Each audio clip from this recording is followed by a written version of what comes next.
Assalamu alaikum and welcome to Sister Speak. I don't know if you guys can hear me, so please confirm if you can or if you can't. Can you hear me, guys? Well, assalamu alaikum if you can. I'm waiting for Hassam to come over and tell us. But we are today discussing some of our fears, and we're going to talk about that in the second half of the show. What kind of fears do we have? How do we face our fears, and so on.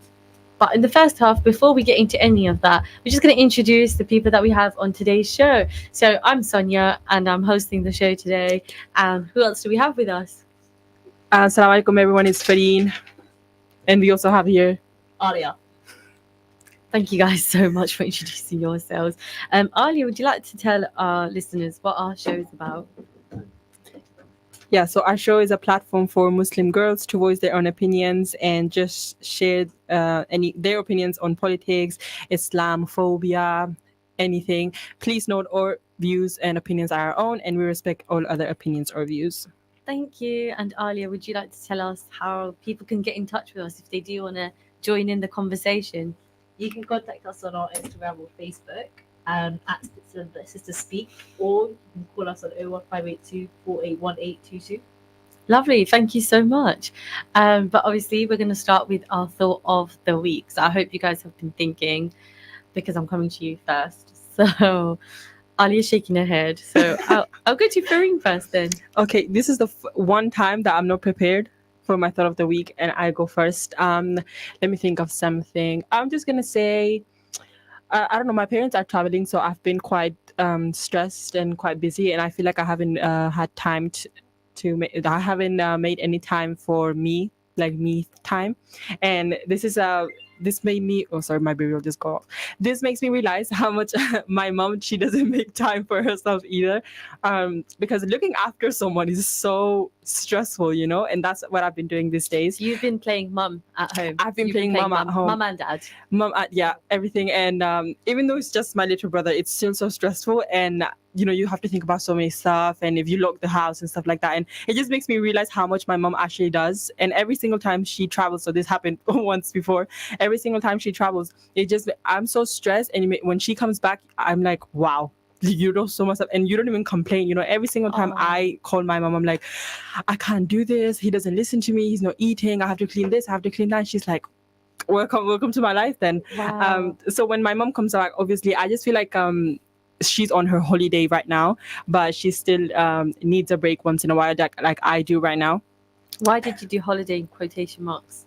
Because I Is feel she still like working from there? No, she's not working, but I feel when you go back home as a parent. Oh, back home. Okay. Yeah, when you go back home, she took my other brother. Sorry, so she's still kind of she's working. Still a parent. She's still being a full-time mum to your other brother. Yeah, she's still a parent, and because back home it's been so long since we've met all of our family, then going to everyone's houses and social battery has to be on every time, so it's kind of stressful. But alhamdulillah. Alhamdulillah. There's a lot to what you just said. So the first bit, obviously the whole you actually appreciate how much work goes into being a parent for once.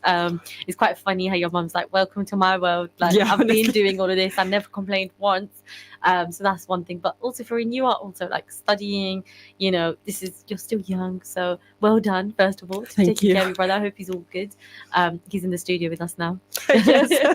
So he is good, he's being well looked after by the Inspire team. But yeah, and also what you said about traveling back home, I agree with you. A lot of the times, I remember I went to the USA a very long time ago, but it was a holiday. Don't get me wrong. We vacation, we were experiencing new things that we've never seen before, going to places that we've never been to before.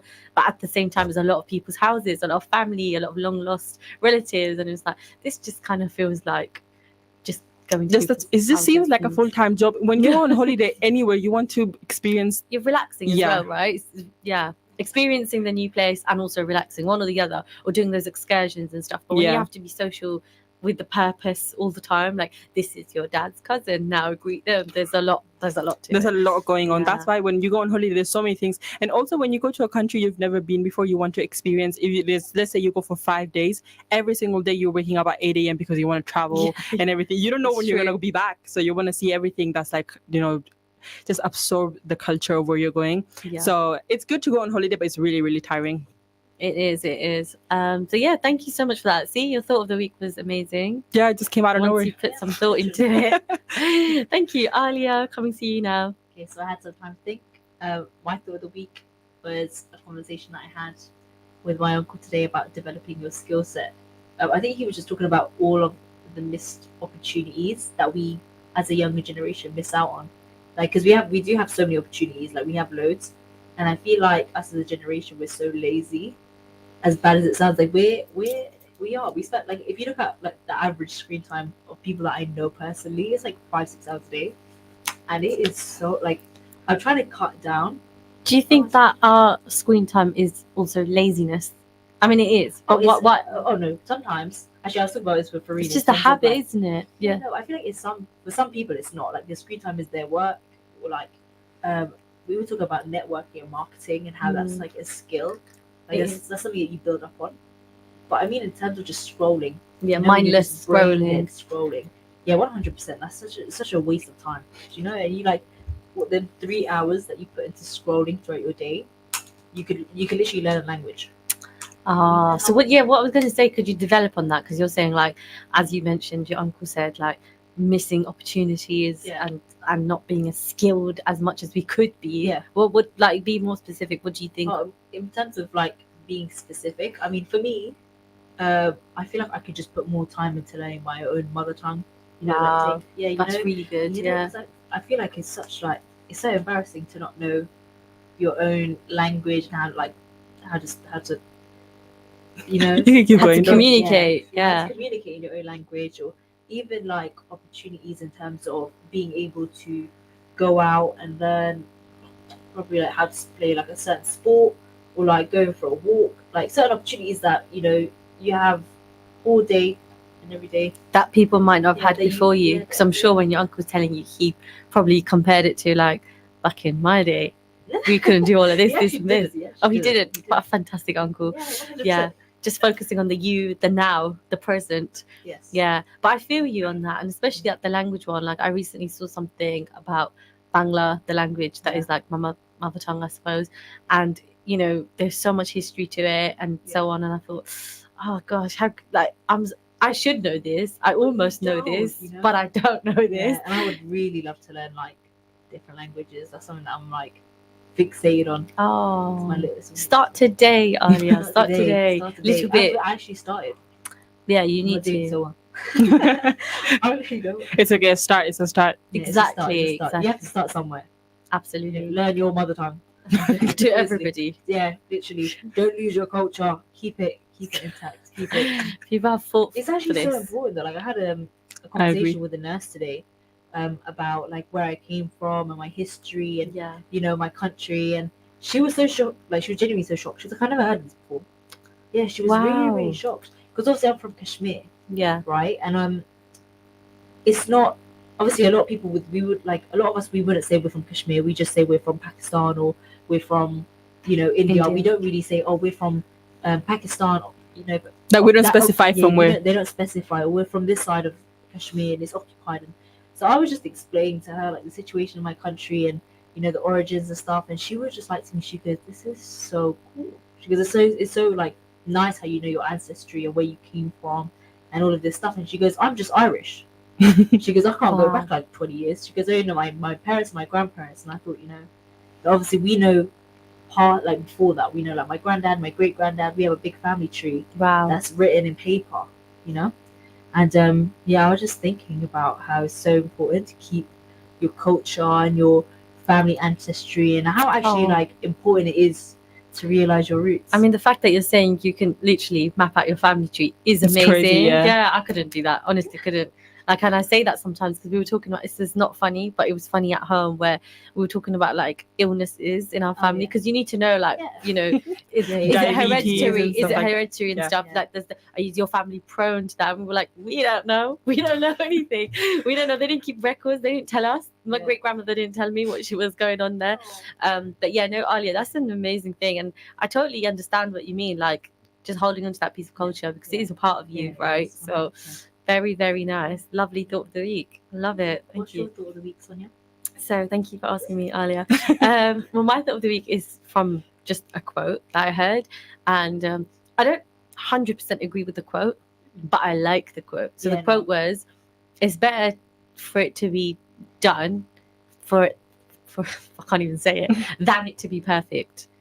So better for it to be done than it to be perfect. Like I said, I don't 100% agree with that, because I always think that everything should be done to the best of its ability. Yeah. We should strive for perfection. We should strive for that. Obviously, that's the whole point. But at the same time, I get the concept, because it Yeah. means when you're too overthinking, Mhm. I need it to be perfect. I need this, planning. It might never get done. And that's all of us are guilty of kind of being in those situations, right? So if it's a choice between never having it done, but potentially being perfect in, I don't know, 50 years or the foreseeable future forever, or it's done, it was out there, it got started, at least maybe you can go again and make it perfect the second time, then I'd pick that option. So I think that just resonated with me. I was like, yeah, it is better to just maybe we can change the phrase, better for it to start than it to be perfect. Yeah, they need to be perfect. Yeah, Yeah. I agree with that. I'm like you. I have like second thoughts about it, because I remember whenever I used to get anything done at school or anything like that, then my dad used to be like, "There's no point in hurrying it up. Just take your Wow. time with it. Wait until it's good. When it's done, then review it again." You know how dads are, right? Yeah. They're so perfectionist about everything, and especially my dad, he's so strict about every single thing that he does. So since I was young, always all the time, I used to have to start, like, imagine I had something due in I don't know, 3 months, and obviously I would start the week before, let's say, but my dad would be like, "You start now, they gave you this time for this," and then I would work through it. So since I was young, as I've always done this, so I would never give anything finished. Let's say I have to give something to him, I would never give it like Half-hearted, yeah, or not never. not as what you think is perfect. Yes. Yeah, but But obviously it happens, sometimes it happens. Yeah. But he would appreciate me obviously giving it, half star, at The least I effort. did something. But he obviously liked it when it was perfect. Aw. Do you want to share something, Alia? To be honest, I appreciate it when I just start something. yeah, because No, you I can see the appreciate it. effort I that give goes myself behind credit. just starting something, right? Yeah, Like, see that. I appreciate the effort of just starting something, honestly. Like, Yeah. for me, I know, like I said, Farine, I do believe we should strive for perfection, but before that, it's like baby steps. Way before Yeah. that, it's like, okay, but just do something. Just start it. Just go out there, do it, whatever it is. Start the assignment, start whatever it is. So I agree with that. For me, It's good to start somewhere, and I think something important, it's good to strive for perfection, because that's how you know you're going to get the best of where you're going. But it's so important to remember that you're never going to be perfect, and maybe what you're doing will never be perfect, because everybody's got different thoughts and opinions, and unless there's like an objective sort Yeah. of standard, Yeah. it's just perfection is different to everybody. And I Yeah. think it's important to have that expectation in your head of, it might be perfect for me, but it's not going to be perfect for that next person. This person is true. it's a personal sort of Like subjective. it's subjective. I think it's very important to keep that in your head at all times. Yeah. With Because anything sometimes that you you get do. swept away by people's opinions, and I feel like a lot of people tend to get really stressed out about it. But Well, we're going to talk more about that in the second half of the show. Yeah, the fierce. Yeah. So just to clarify, because I think when the show started, I was like, It was a bit rushy, we're yeah. going to talk about fears. We're not going to talk about fears as in I'm scared of, like, spiders. spiders, or I'm not, by the way. We're gonna Just go to clarify. like deeper phobias. into it. not that fear. It's a metaphorical fear. So, like, what kind of scares you in terms of daily lives, decision making, growing as an individual, and then, like what you just said earlier, like societal fears and pressures from other people. So yeah, that is what we're going to talk about in the second half of the show. But the first half, we're going to talk a little bit. Now we've got like about 15 minutes till the end of the first half. We are going to talk about what was it that you said, Farine? We're gonna talk about, now that it's holiday time, Alia gave yeah. this idea how we're gonna what was it? Take advantage. Maximize our time. Yes. Maximize our time, not waste time. And it all links back to what your uncle said as well. Yes, it does. Wasted opportunities. Like when we were speaking about it, I think there was the kind of conversation that kind of happened was, we have so many opportunities, and I think even that phrase is, we have so many opportunities, is something that you have to kind of single out and genuinely kind of, I don't want to say, but you have to deeply think about it. Okay, You know? I get what you mean. So, like, Because, actually analyze that. Yeah, Like, we have so analyze many it, opportunities. But, like, do you have any in mind when you're just saying that? Like, give me an Yeah. example of I one. think when I just throw it out there, it's like, yeah, but what?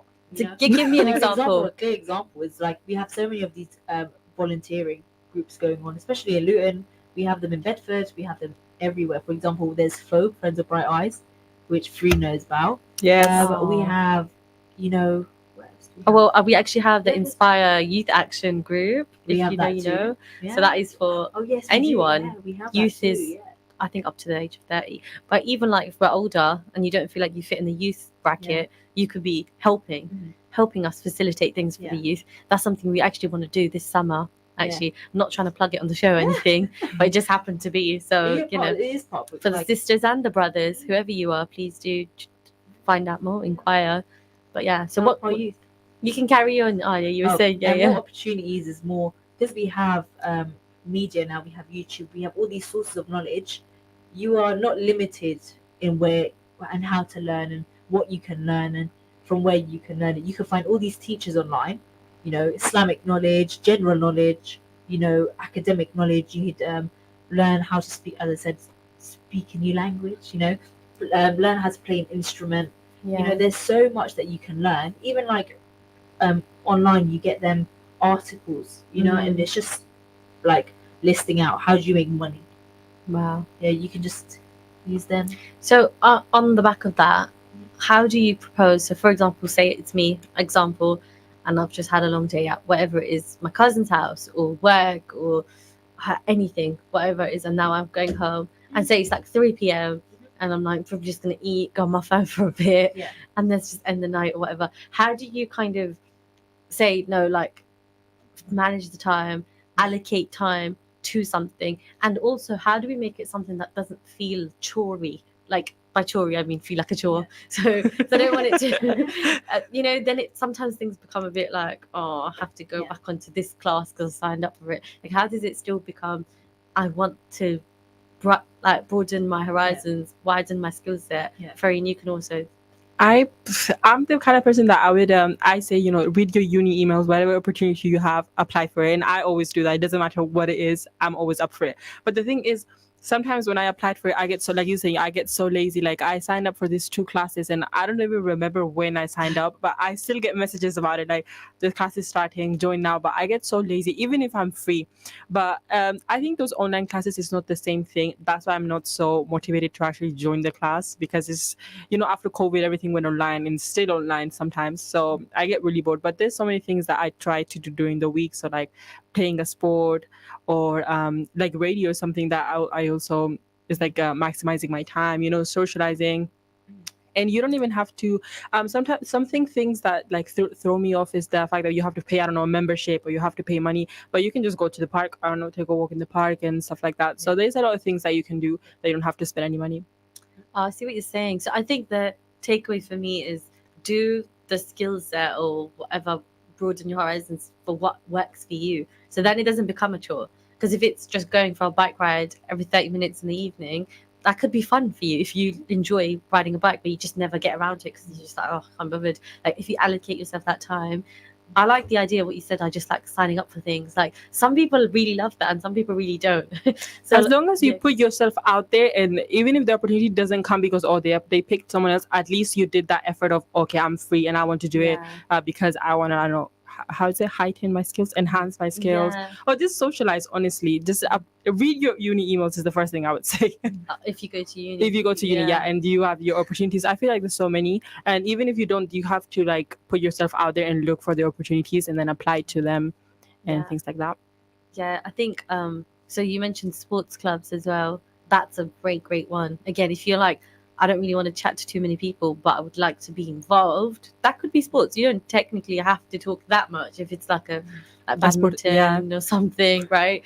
So sporting communication, which is more pass the ball, move to the right, move to the left, back, shoot. Well, I don't know about that enthusiasm, Alia. I don't know what games you're playing. I know who's passing the ball to you with that. It's more, we need to go together, guys. Yes. Like once again, Sisters Inspire Youth Action. We're hopefully starting badminton in the summer.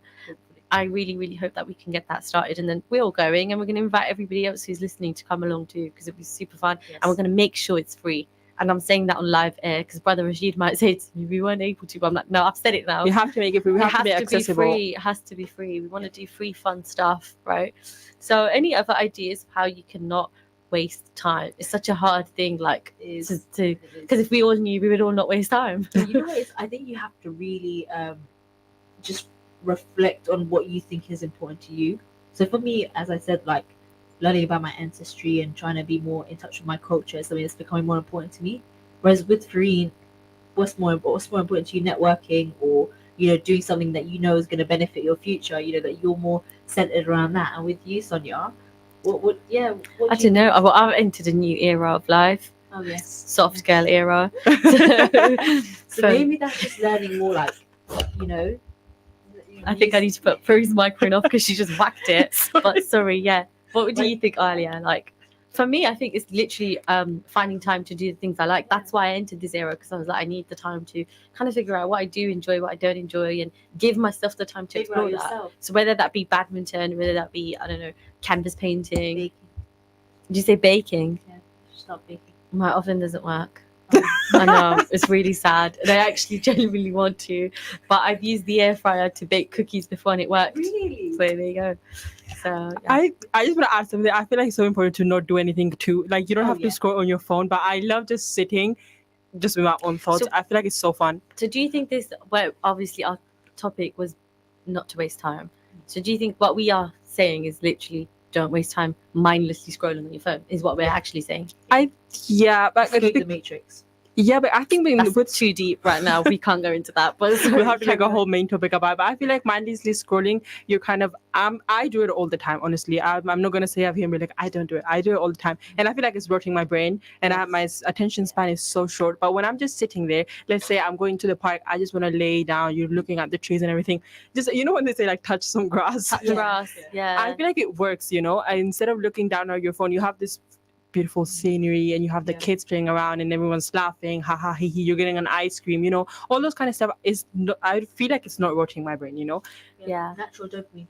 And I also think that it brings us back to kind of reality in a way, because don't forget how to communicate with people in real life, and not just virtually. Oh my gosh, I mean, we could do a whole show on that, right, Alia? Honestly, because I feel like social skills are just falling down the drain. Literally they're just going downhill, because sometimes you're talking to someone and they'll say something and you look at them and you think, are you okay? Because a lot of, I think people don't understand that a lot of things people say now is not stuff that should be said out loud.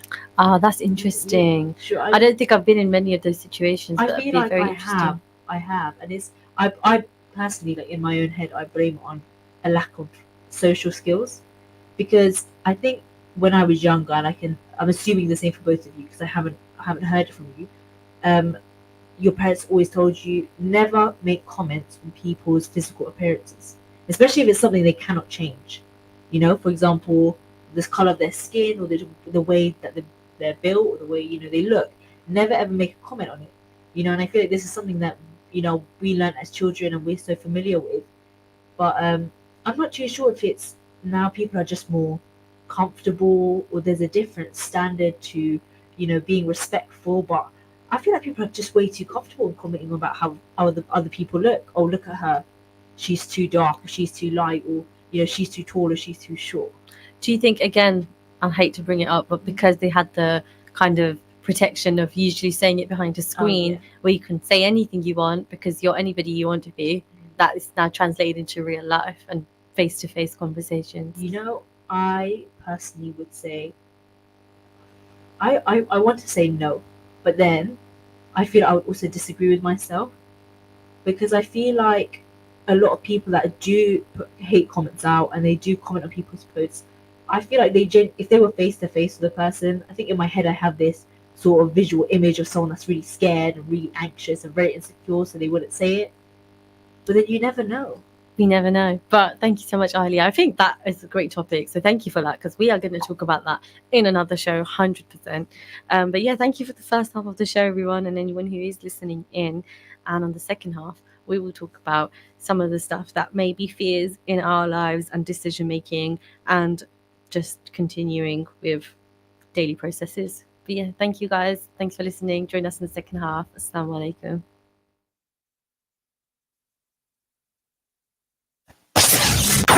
This program will continue after the break. Continue listening to Inspire FM. Inspire FM. Inspire 105.1 FM.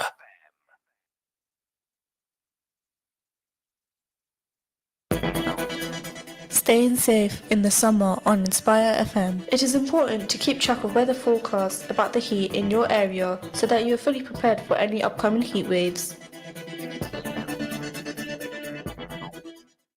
A large and elegant wedding and events venue in the heart of Luton, catering for up to 1,200 guests, with a 5-star food hygiene rating, plenty of parking, bridal suite, family rooms and prayer facilities. Crescent Hall's the perfect venue for your wedding, events, parties and conferences. We have some great offers for summer. Contact us to find out more. Call 01582 723386. Email bookings@crescenthall.co.uk or search for us online and social media. Crescent Hall, Luton. Conditions apply.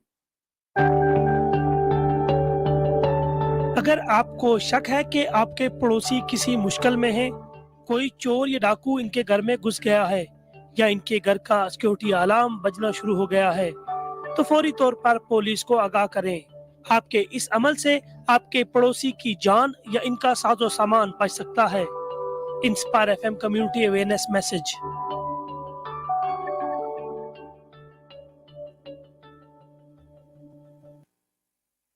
Ideal properties 20 साल से आपकी खिदमत में पेश।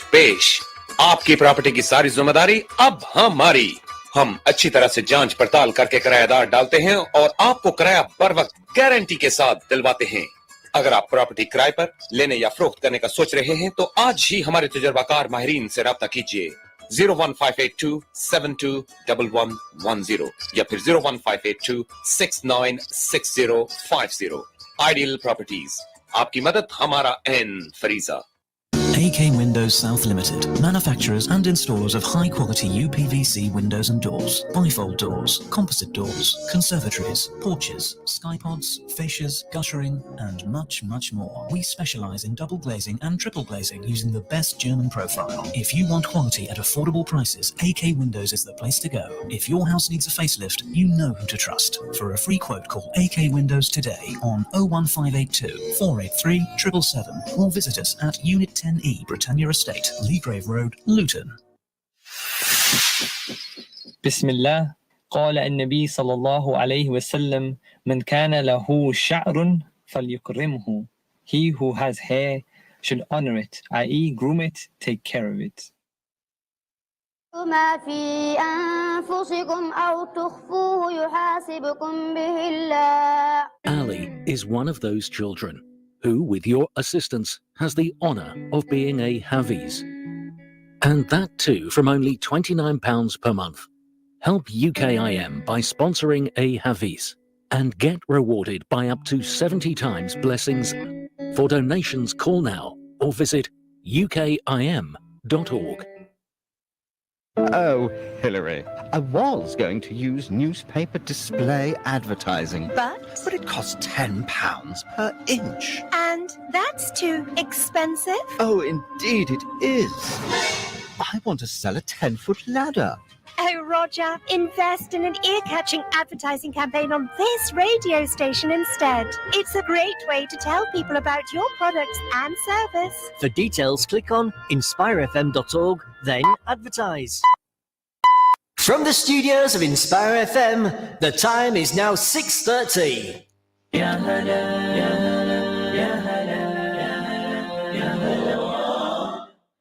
Hello, assalamu alaikum, and welcome back to Sisters Speak.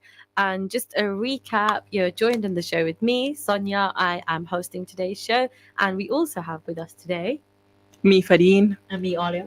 Welcome back. Welcome to the show again, half, guys. Yeah. Thank you. Thank you. In the first half of the show, we spoke a little bit about our thoughts of the weeks, which were all really, really good and insightful about getting something started, family history, and being a mum, which I loved. We also spoke about holidays and managing our time, not mindlessly scrolling, which often happens to all of us on the phone. And we spoke about just what we can do with our time and skills and learning a language and just sitting and touching grass, as Doreen said. So yeah, we spoke about all of that kind of stuff, which was all really, really good. So thank you to anyone who listened to the first half of the show. And if you want to get in touch with us, how can you do that? So you can call us on 01582 481 822, or you can send us a WhatsApp message at 07779 481 822.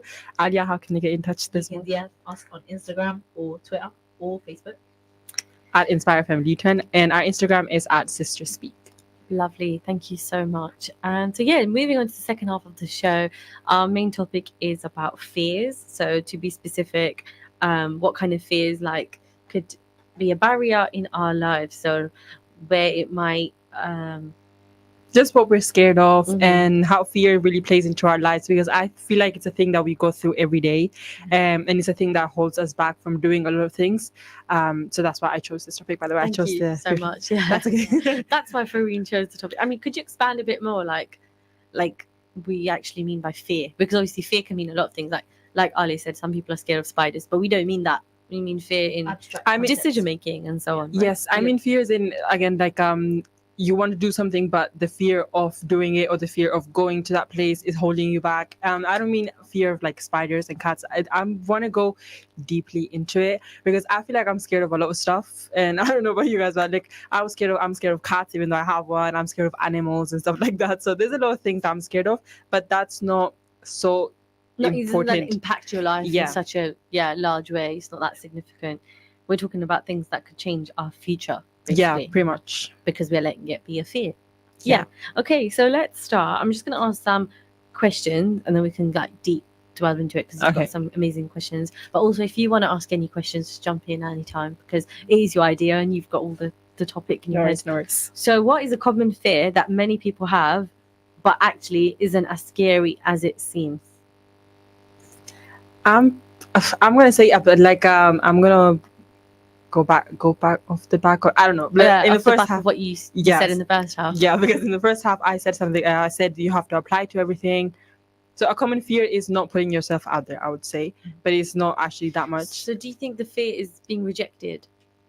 I don't know. I'd say the fear is socializing or maybe applying to it. I feel being rejected is a fear that we all have, and it's actually a common fear, but it actually isn't that much. You're gonna get rejected everywhere. Not everywhere, obviously, but when you apply, happens. It happens. It's part of life. So I would say that's a common fear as well. But I think just putting yourself out there and the fear of, I don't know. I used to be scared. For example, I'm gonna go with B. I used to be scared of applying to stuff, because then I would actually have to go and do the effort of everything, and how am I gonna make just showing friends? up. Yeah, pretty much. The Am I fear gonna of make showing up. friends? Yeah. And socializing.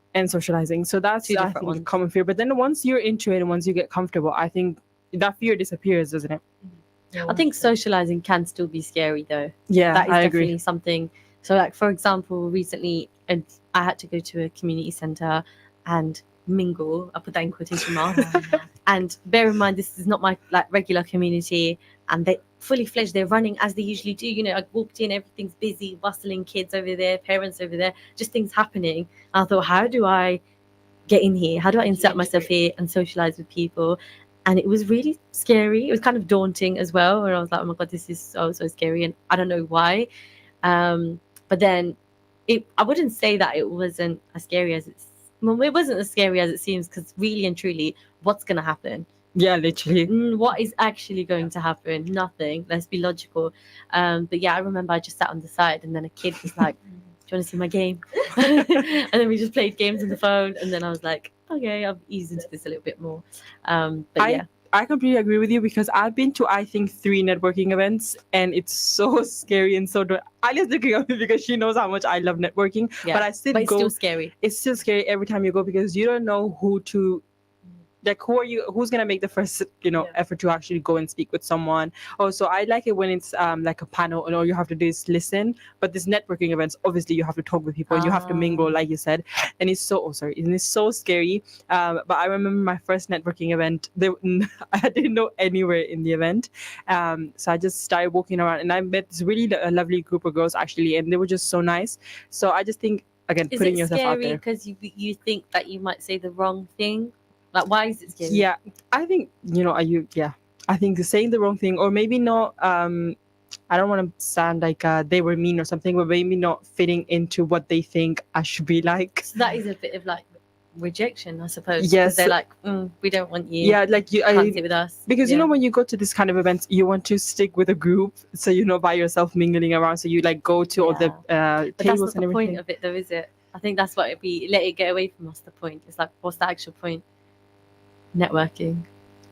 Yeah, I suppose. But that's what But I've I been doing the understand last where you're year. coming from. There's strength in numbers. You just feel like a bit more confident when there's someone else kind of chatting for you and you're a group. Yeah. You can bounce off each other. I get that?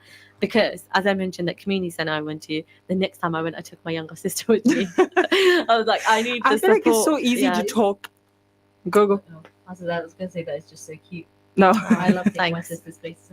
Yeah, it just They're it useful helped sometimes. me. It helped me a lot. They can be useful sometimes. Then I was confident, so I was like, Shout out to all the sisters. yeah, thank you for supporting us. Yeah, But that's why I get when you were like, oh, I like to be with a group and find a group and join them. I get it.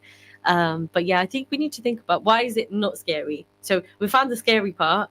It's scary because they might not include you. It's scary because you don't know what to say. You might say the wrong thing. So where's the not scary part of this?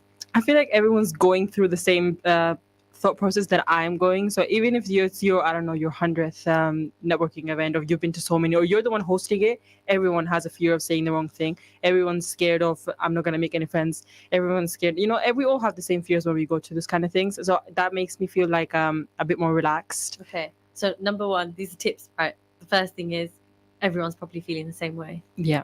Okay. What else? Anything else, Adia? What do you think is not scary? Just to add on to tip number one, I think also some people just aren't. Like, some people might not be scared. They might just walk in there and think, you know what, this is what it is, So how does that help us? It helps you because if they're there to network themselves, they're not thinking about what you're doing. Good. So you're saying sometimes you just need to not care because sometimes you have to people just are there for the purpose they're of being there. themselves. Yeah, some people, they're just there for themselves. They're focusing more on yourselves. Like, everybody is so concentrated on themselves, they're not going to be concentrated on you. But I've never thought about that, You have to be so like self-aware when you're in like big groups of people, like how you hold yourself, how you communicate with people. That's the most important thing. But what about the fear of I might say the wrong thing? You say the wrong thing, then you say the wrong thing. Correct yourself or move on from it. It happens, like sometimes you're just sitting there and you say something controversial, and what if it was just incorrect or and even if that it's you're incorrect. embarrassed because you've just said the wrong thing? And if someone does correct you, take it. Take that on board. Take it on board. You think, you know what? Yeah, okay. I'll take that. Don't get all defensive about it and start arguing. Yeah. I think it's what more- if you realize later? Oh, yeah, sorry, I'm giving you all these questions scenarios because I actually want to know, like, if we're in this situation and you said the wrong thing to maybe someone that you might have wanted to do work experience with. Now you've walked away and you just thought, oh my god, I've just said the wrong thing. This is why I don't come to these places. How do we? It's so normal to have that sort of mentality and them thought processes, but at the end of the day, you have to just have this mentality where if it was meant for me, it would have worked. It would have worked. Allah would have made it happen for me, or say, for example, there was someone there that could have put you on a good path, especially in your career. If it didn't work out and you left not a very good impression, or you didn't leave a very, bold impression, maybe that person wasn't meant for you, or maybe that one career path wasn't meant for you, And there's something 10 times better. You didn't show your best to them, but you might show your best to somewhere else, and that might be better for you. So I think I want to carry on that little thread that you came on, and I want to ask Fareen. So how can these Islamic principles kind of help us overcome that fear? And carrying on from what Alia said. Yeah, I completely agree with Alia, and I think it's so important to obviously, like we always say this, Allah puts you in the situations for a reason, and then He's obviously going to take you out of it. And your destiny or where you're going, it's decided in kind of a way by God. So if it doesn't work out or anything like that, but still, I feel like even if I say the wrong thing, I'm a big overthinker, so I always take it back, and there's no way I won't forget it in like 3 months. And even though that person might forget, I always have it in my subconscious. I'm like, why did I say that? Why did I say that? Why did I say that? And it has happened so many times at this networking events. And it's not even with like big people, quotation marks, but it's just with the people that are there, and I just feel like, oh my god, why did I say that? Like, oh, it's like when you try to make a joke and it's not funny. Those kind of stuff always happens to me, and then I always overthink it. But it's life. So if you brought in Islamic principles and that, what would you say? Like, obviously, Alia mentioned if it's meant for you, then it's, or if it's not meant for you. Can I kind of answer that question? Yeah. Right, in terms of Islamic principles and how it would.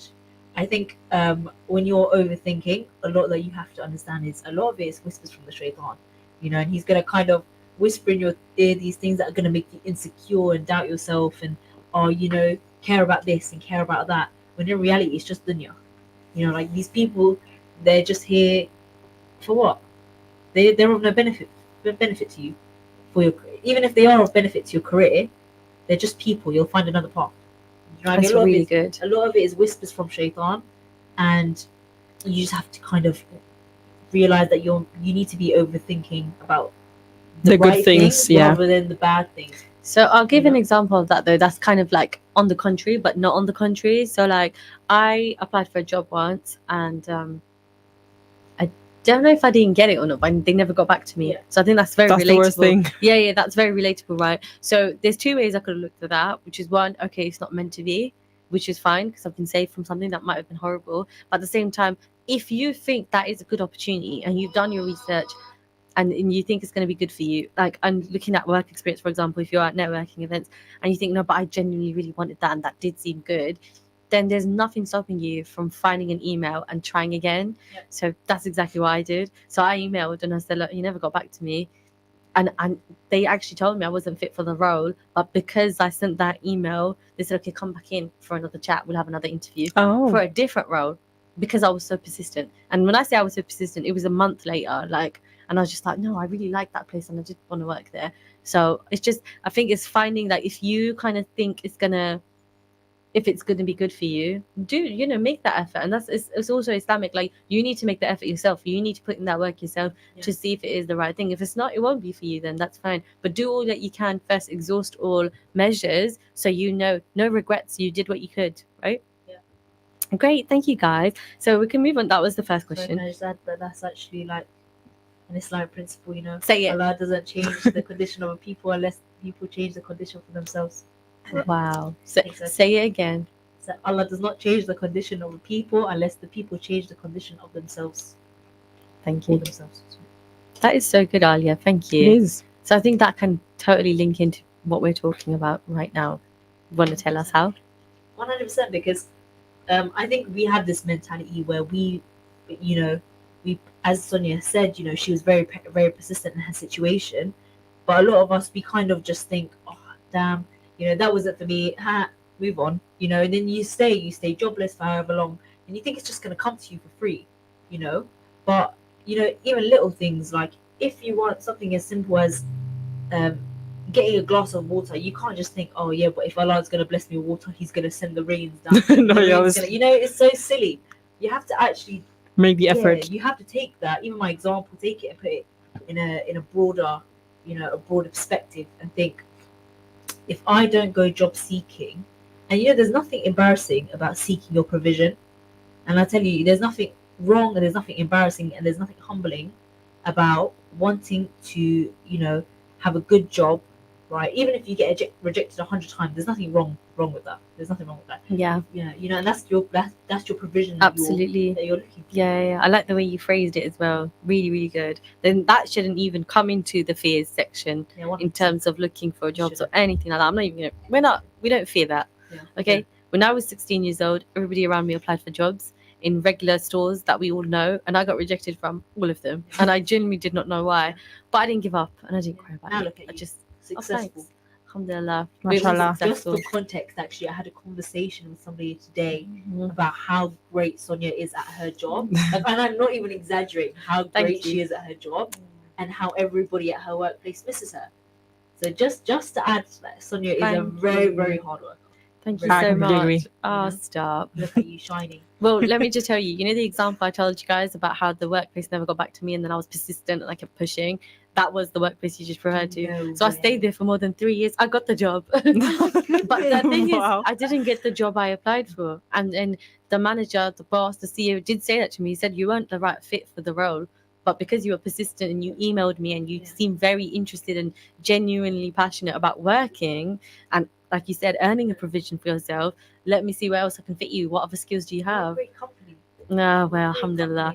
But I think it's just about, like you said, it's just trying to change the condition for yourself, right? Like, you have to make attempts. I think another thing, again, this isn't really down the fears line, but you know, it's taking steps that might not seem like the end goal right now, but taking steps towards it. And people are so, well, it is a fear. People are so afraid to do the thing that doesn't match the perfection in their head. Yeah. And I know it's because of so many things, like societal pressures, or I don't know what other reason, your own pressure, because you think that's not where I want to be. Or even the fear of disappointing yourself, you know. Oh, Yeah. like you have all these hopes and dreams, but I'm not going to Yeah, make it. but I'm not gonna exactly, make it. exactly. If, for example, if you want to be, I don't know, I'm just trying to think, like a professional badminton player, and you're like, there's no way I can do it because I don't have the equipment, I don't have the time, I can't go to this, I don't know, training or whatever.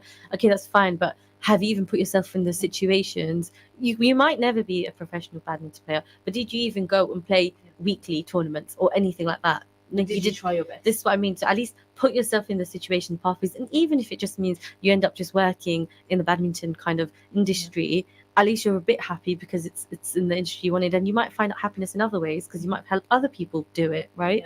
But I think don't be afraid to take those steps because you feel like a failure or rejection or that wasn't perfect, that's not exactly what I wanted. Do you know what I mean? Like, don't be scared of that because it's still something, and we have to try, right? So that is still a fear, but I want to be more specific about daily life and decision making processes. So all the way to daily life, what kind of fears might we have that affect our daily life? I think one of the biggest ones is societal pressure. Like, I feel like everybody's constantly thinking about what someone else is gonna think. You know, like I feel like. And how could that affect your daily life, though? Because when I say people, I mean even the people that you live with. Okay. People that you live with, people online. Oh, I didn't post today. Oh. You know, and this is a thing. Like now people are getting like insecure about what they post. You know, they don't want to post themselves on social media, or if they do, they feel the need that they have to. You know, it's very, very, with social media, obviously I won't speak too much because I'm not too educated in that field. I'm not too but you aware mean of the psychology, but the fear. but the fear of it, I feel like from what I've heard, a lot of people feel a need to post themselves, and I find that really, really odd sometimes because they feel this pressure to keep uploading, and not for the purpose of marketing or promoting, just because they feel that people should know about their daily lives. Wow. You know, they don't believe in that they believe that people should see how well they're doing. You know, and I think this stems from That is scary, and that is Yeah, an it is scary. endless cycle. And it is an endless That is cycle. an endless cycle. and it'll follow you through your life. So we did a show about this, and we're definitely doing another one with you. No, we will do this again because it's always relevant. It's always relevant. But just bring it back to like the fear aspect of it.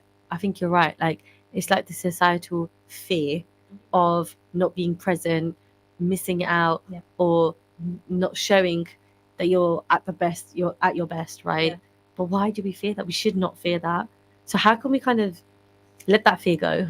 Like, I don't disagree with posting. I love posting as well, but again, there shouldn't be a fear attached to it. It shouldn't be a pressure. It shouldn't be I have to do this. It should be I want to do this. It's just a fun thing for me, not just scary.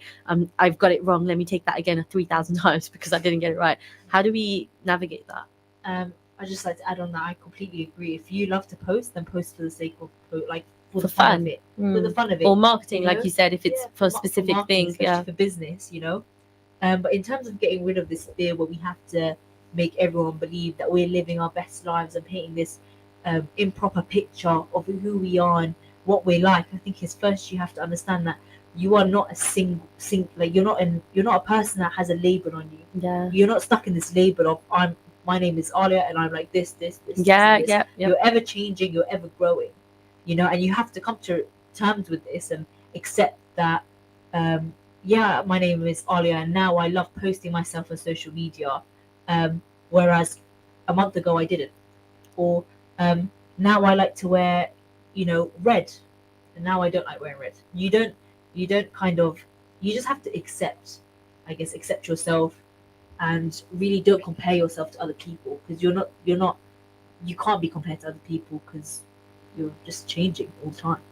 Do you know what I Yeah. mean? Because I feel like when you compare yourself to someone else, you kind of adapt yourself to be like that, especially out of insecurity. You just have to kind of accept. I think you're so right, Alia. Like a lot of us fear not fitting in or not matching what you think you should match, or not like, you know, fitting in the label that you've put yourself in and the box that you put yourself in. And that's really hard because we're changing all the time. Like literally every 6 months, I feel like, even shorter than that, every day. But you know my point, like you can look back and think that's not me. So it's fine to do all those things, but don't have a kind of, you know, pressure around it. You can change, you're flexible, you're fluid. That's, well, in some ways, not always, but you know what I mean, like what you may like or not like, or just that's, yeah, I think you explained it really well, so I don't need to carry on. But thank you. So this question I kind of have for both of you, but I would like Fareen to answer as well.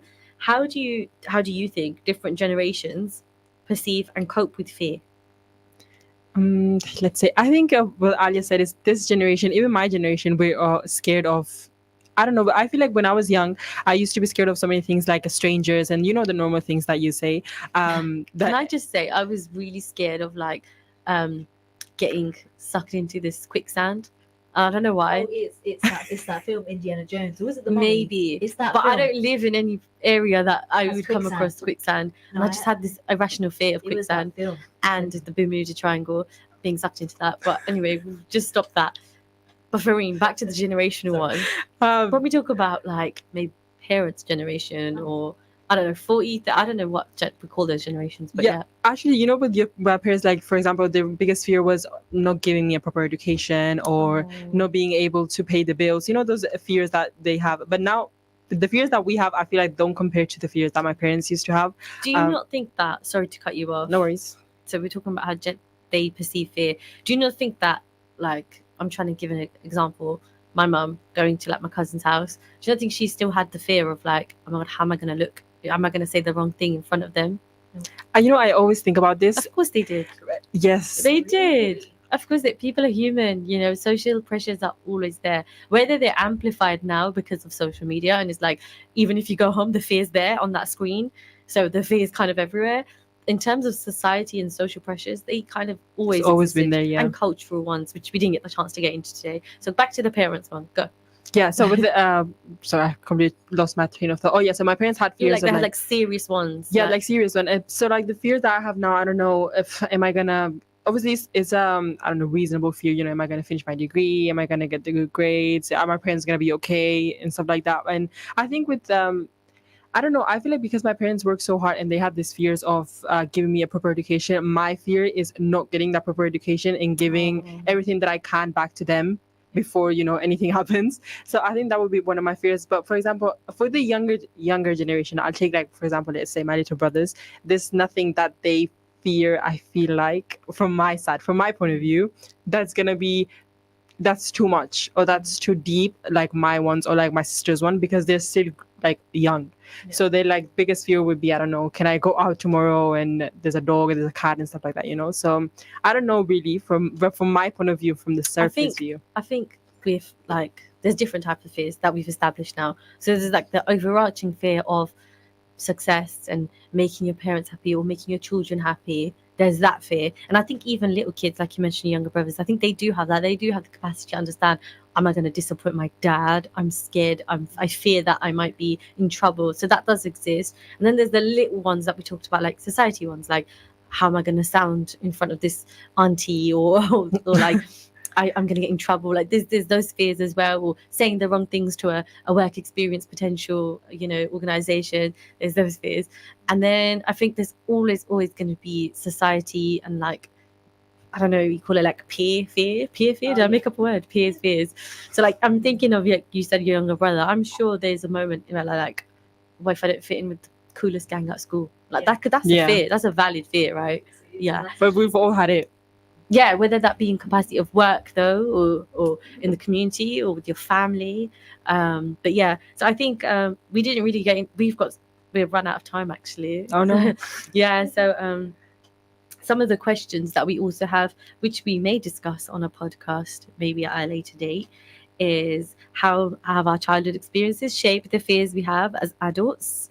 Are there cultural and society factors that influence what we are afraid of, which definitely we can touch on, especially with the cultural aspect. There's so many like the bits that are like very specific to maybe a South Asian culture or Pakistani culture, that is like maybe your mum had it and maybe you have it too, and maybe your child will have it too because it's in our culture. But yeah, those are things that we will definitely continue talking about, hopefully in a Sister Speak podcast or in another show. But yeah, thank you guys for listening. You guys want to say bye? Bye, everyone. Thank you for listening, and inshallah join us next week, Wednesday, Sister Speak. Assalamu alaikum. Assalamu alaikum. In Luton and its surrounding areas, it is now